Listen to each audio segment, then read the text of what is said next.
با سال در ساحه کشاورزی نقشه زنان خیلی هم بزرگ شده است.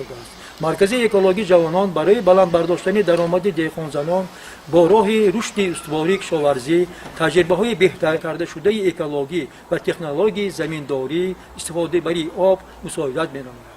ما عملی سازی مقصد در گرد هدف‌های رشد استواری با عامل‌های گندری یاری می‌رسانیم. برای این ما سمینارها، ترینینگ‌ها می‌گذرانیم و درس‌هایی که در صحرا عملی نشان می‌دهیم. ما درباره اصول‌های اکولوژی پرورش زراعت‌ها را نقل می‌کنیم. راه درستی تکنیک راه‌های مطابق شوی با دگرگونشوی اقلیم، لایحه زن‌ها را دستگیری می‌کنیم. در این نوار شما یک چند مثال‌ها را می‌بینید که چطور دهقان زنان خانه‌نشین دانش‌ها و تجربه‌های گرفته خود را در زمین‌های نزد حولگی خود استفاده می‌برند. در کوچک‌کنی پمیدور یک نویگری آموختم. همون خودم کوچک کرده دیدم. پمیدوری که گالانتسکی سورت هست، همون گالانتسکی سورت یکی کلان شد منجه شاخ پیدا میکرد. اما شاخش کنده من این سکنچی به شنوندم که این در روز یک 10-15 روز به ریشه برآورد. نه در عائله خودم با کارهای دهقانی سر و کار بود. یعنی من با کردی سیاه این من بسیار استفاده بوده. یعنی مالی ورینی بعدی من کامپو همین کارو قطعی مشغولیم. در نزد حولی ما فقط لوبیا میکنیم. لوبیا همه بهترین چیز هستند. یکم حاصلش چینده گرفتیم، من دیوم حاصل به زمین کوریدم. گل کردن همینقدر نازک چیزایی باید ای بازار میخوالش نمیگیریم. چیزش میگیرن تخمش صفت دار تخمش میگیرن.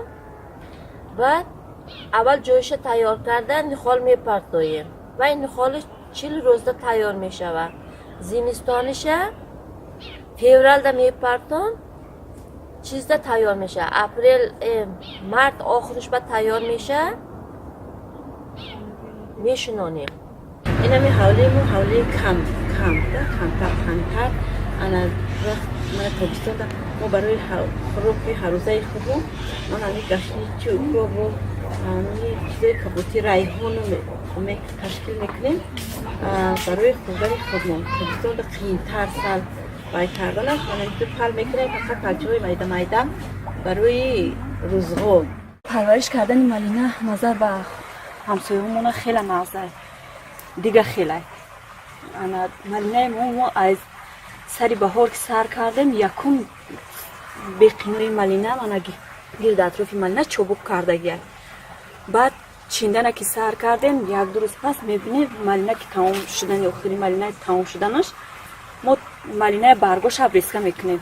تگاش تازه کرده باز کشود افزایشش بسیارتر میشه، حاصلش بسیار میشه و شمال در اومدنش ناز میشه. وقتی پرو رسیدم پرورش همه مرمیجون همه خیلی برده استفاده مینه. همه خیلی همه آدمو میبیان میگن اینا تا اگه جای افتی اینا تو اگه جا میگو خیلی افت موخی این همیتم در این همین اولی من اینا اولی چی نو کرده هم بستگی نیسته ما بریده و این هویشی این همه خیلی دو در پرورشی همین مرمیجون. در خوجگی دهقانی خودم در درون تیپلیتسا و کوریدن هر خیل سبزواتو مشغولم که از جنوبیم من بکلاجان، پمیدور، جیگوری مکه، مالینه، اسمرود همه این رو کم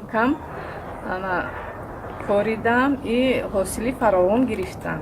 من اینجا به لوبیای غیر عادی کوریده شدگی گل‌های بزیب دارد. اولی بهار به کوریدم من گل‌هایش بسیار بزیب است.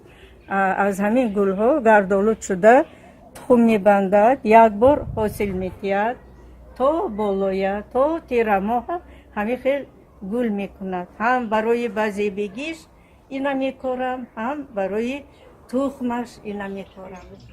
من در خلطه ها پوری خوکی هزانوک رو جویگیر کردم مسافه قریب 30 سانتی متر. بعد از آن در هر یک خلطه دو دانگی لونده کارتوشکا رو بریده جویگیر کردم. آن رو بعد با خوک پوشوندم. خوکش رو پوری و گوسفند رو گرفتم.